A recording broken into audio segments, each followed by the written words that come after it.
Buddy, welcome to my channel. Ito yung araw ng pag-alis ko.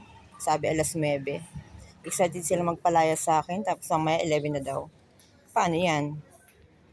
Oh, nandiyan na yung gamit ko. Pick upin na nila. Layas na rin naman ako. Nakasalubong ko yung aking yung maintenance na si Yakob. Nalimutan ko na Yakob ba yun?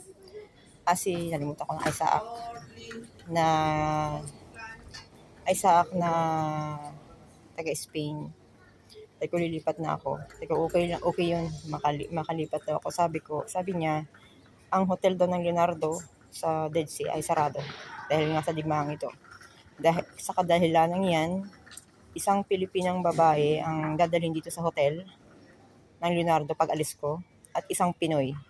2. Padala dito kasi,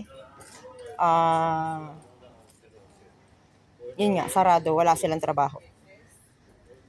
Okay. Hindi ko sila maintindihan. Nagkataon na digmaan ng ganito. Mamimiss nila ako. Mamimiss ko rin ito, pero ganun talaga. We need to move forward. Bye-bye.